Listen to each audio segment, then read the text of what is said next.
I wrote a questionnaire, what will the 21st century hold?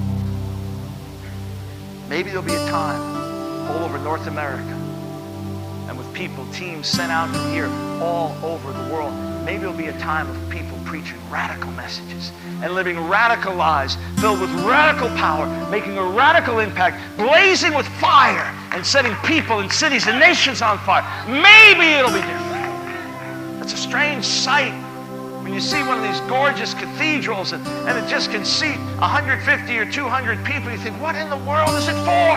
What is church? I can't believe for a split second it's the will of God that we build these multi-million-dollar buildings and fill them once or twice a week for a lovely meeting. We can get rid of this foul notion, which is an unscriptural notion of going to church, as opposed to understanding that it's a matter of being the church. Lord, what does it mean? How do we live it out? How do the walls come down? I cannot relate to the American dream. I cannot relate to the mentality of just having a nice, happy life. The primary reason for lack of opposition, and the primary reason for lack of persecution, and the primary reason for lack of resistance is because we are toothless and ineffective. But when we get empowered and filled with fire and shake things up and drive back powers of darkness, all hell will break loose against us. And that's when Jesus said, rejoice! Some of us will have the privilege of shedding our blood for the gospel. Some of us will have the privilege of being raised up to high places in society and being influential. But either way, we live and breathe for one thing. God, I've got to make an impact. Before I close my eyes and say goodbye to this world, I've got to change things. I don't understand how else we can think. What else is the purpose of our life? I don't care what the calling is, whatever it is, our mentality must be the same. There's nothing else that makes any sense. Jesus came into the world to change the world, period. There was one purpose. He was going to go to the cross and die and rise from the dead and send His Spirit on those He had called out and equipped so we could go and follow in His footsteps and make a difference. We must take hold of it afresh. We must consecrate ourselves afresh. We must eat it and live it and breathe it and think it and sleep it. We are here to do the will of God, period.